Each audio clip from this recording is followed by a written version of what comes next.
Assalamualaikum warahmatullahi wabarakatuh. Good morning student. How are you? Alhamdulillah. Bersyukur marilah kita panjatkan kehadirat Allah Subhanahu wa taala atas segala nikmat dan rahmatnya yang telah diberikan kepada kita semua, sehingga sampai hari ini kita masih bisa melaksanakan kegiatan pembelajaran dengan lancar meskipun masih tetap daring.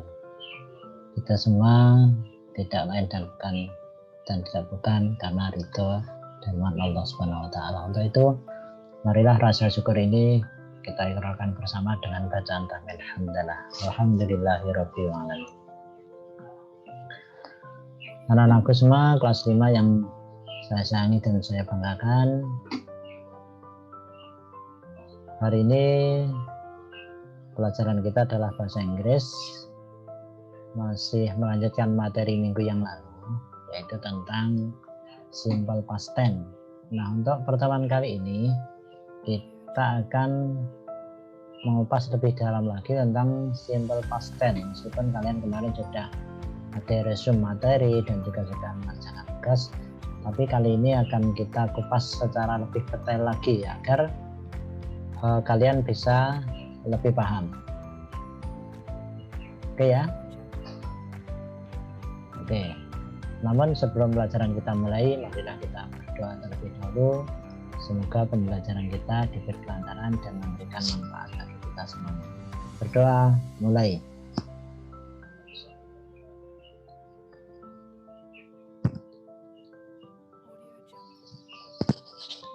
Selesai.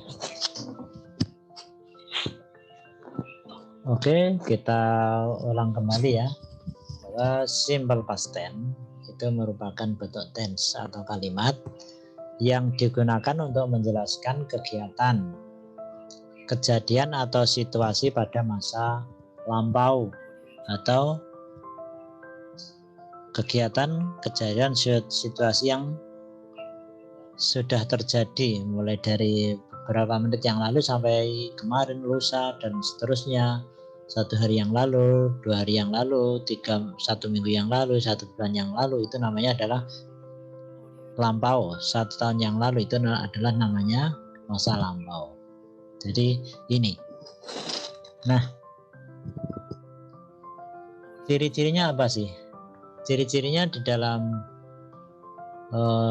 simple past tense atau study the rules ini ditandai dengan di kata kerjanya dan juga keterangan waktunya. Biasanya ada kata kerjanya, verbnya itu adalah verb yang kedua, ada tambahan perubahan bentuk dan juga keterangan waktunya.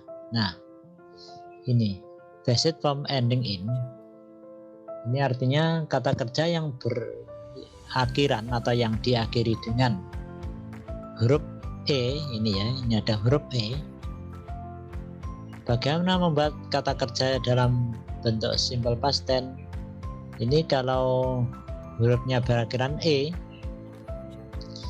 ini hanya tinggal menambah D, sehingga contohnya menjadi ini. Misalkan contohnya life kan hidup ya, atau kehidupan. Ini menjadi life itu langsung ya, menjadi live it. Ini tinggal menambah huruf D ini saja ini. Nah, jika kata itu berakhiran dengan huruf Y, ini akan terjadi perubahan dari Y menjadi I, kemudian mendapatkan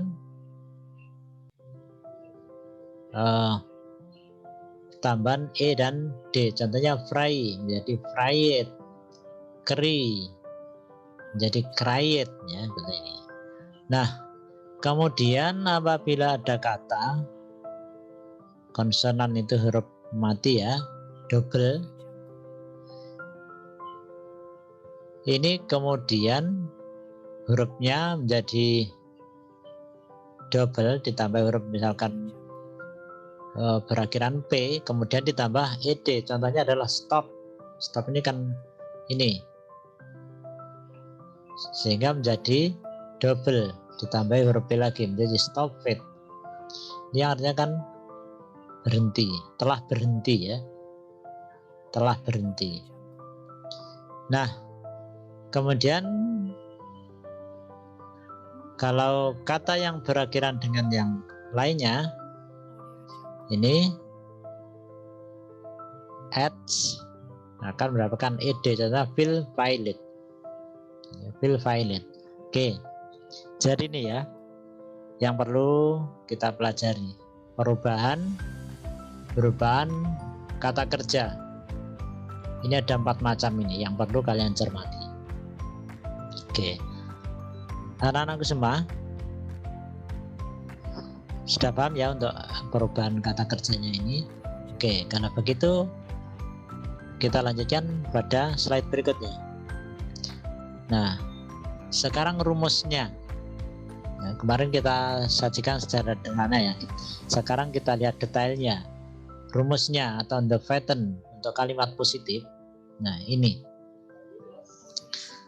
adalah subjek, kemudian diikuti oleh verb to atau kerja verb to itu adalah kata kerja yang sudah berubah. Kemudian diikuti dengan objek dan kata keterangan waktu ini ya yang biasanya, karena ini bentuk lampau. Nah, contoh dalam kalimat I, verb to-nya atau kata kerja kedua itu artinya kata kerja yang sudah berubah dari aslinya. Watch awalnya ya, watch menjadi watch it. Ini tadi rumus perubahan kata yang keempat tadi. Ini ini tinggal mendapat ed, watch it. Movie last night, saya telah menonton film tadi malam. Kemudian you fly it, ini berakhiran y, tinggal mendapat ed ya. Football 2 days ago, saya telah bermain sepak bola 2 hari yang lalu. We listened to music 2 hours ago, kami mendengarkan musik 2 jam yang lalu. The cried, mereka telah menangis kemarin atau mereka menangis kemarin. He arrived in Bandung last Sunday, mereka tiba di Bandung minggu yang lalu. Kemudian she studied, nah ini ya ada perubahan, jadi yang ini kan study ya, English last week, minggu yang lalu. Dia belajar Inggris minggu yang lalu. It carried your pen last night, itu yang bawa pulpenmu tadi malam. Ini adalah contoh kalimat positif. Oke. Nah, jadinya apa? Ini ada perubahan dari verb, berubah dari kata kerja asal menjadi kata kerja yang berubah dari aslinya. Oke. Anak-anak, kemudian untuk rumus atau pattern kalimat negatif, biasanya dalam kalimat negatif itu kan mesti diikuti dengan kata nots. Di mana notnya berada? Oke, kita lihat ini ya. Ini di sini. Rumahnya adalah subjek, kemudian ini ada kata didn't diikuti dengan verb. Verbnya berubah menjadi kata kerja asli. Kemudian objek, kemudian verb, kata keterangan. Oke ya.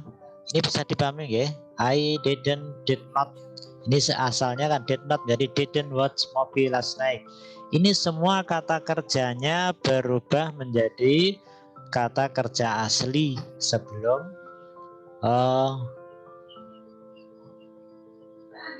ada perubahan. Jadi ketika kalimatnya ini adalah kalimat negatif, ini kan sama dengan yang contoh yang tadi.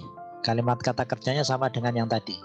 Ini kata kerjanya sama dengan yang ini. Cuma ini mengalami perubahan karena ini adalah kalimat positif. Kemudian ketika menjadi kalimat negatif, ini kata kerjanya ini berubah kembali ke bentuk asal. Tetapi di depan kata kerja ini ada kata kerja bantu. Did not, tidak ya, artinya saya tidak menonton film tadi malam.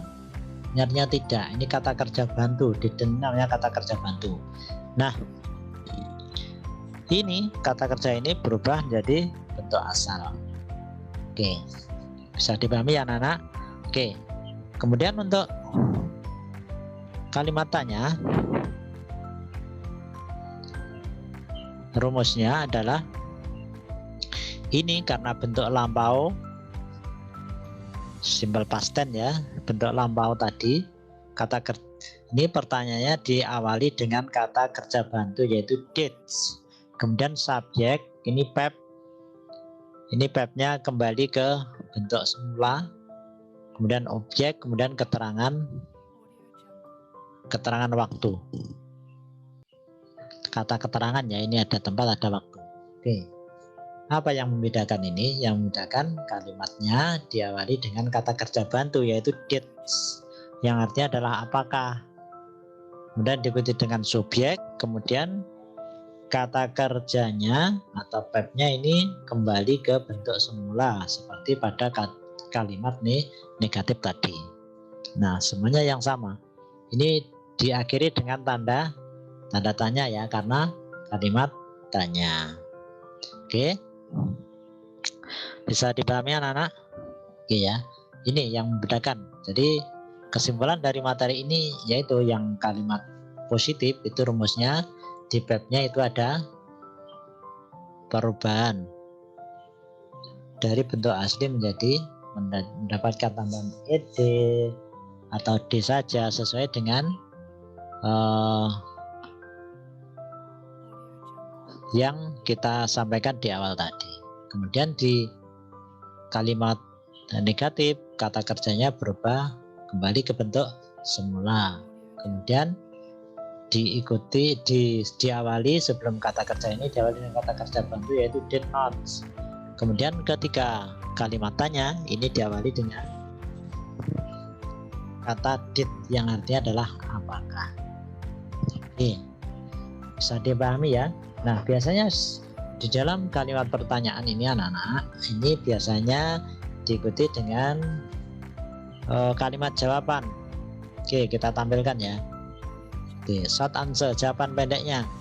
Nah, untuk jawaban positif atau iya, ini diikuti dengan yes I did, yes you did, yes we did, yes they did, yes he did, yes he did, dan seterusnya itu, yes he did. Ini adalah pertanyaan yang jawabannya positif atau benar. Positif itu benar ya. Kemudian ketika jawabannya salah atau negatif, ini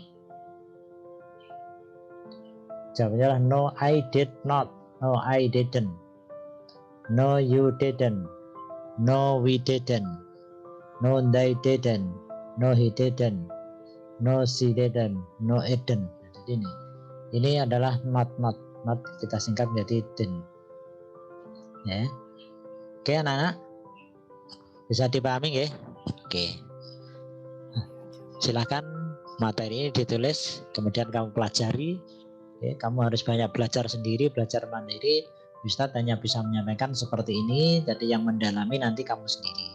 Silahkan ditulis materi tadi di buku tulismu, yang rapi, pakai pulpen. Kemudian kamu baca, kamu pelajari kembali. Nanti untuk minggu depan kita adakan ujian kompetensi harian yang pertama untuk mata pelajaran bahasa Inggris ini. Tujuannya apa? Tujuannya untuk mengukur kemampuan kamu memahami materi bahasa Inggris yang sudah Ustadz sampaikan selama 1 bulan ini. Oke. Setelah itu Ustadz sampaikan terima kasih. Thank you very much atas atensinya. Semoga bermanfaat. Kamu bisa mempelajari, bisa memahami, bisa menguasai materi ini, dan bisa mengerjakan soal ujian dengan baik. Itu karena ketekunan kalian. Saya kira itu. Mari kita tutup pertemuan hari ini dengan bacaan hamdalah. Alhamdulillahirabbil alamin. Assalamualaikum warahmatullahi wabarakatuh.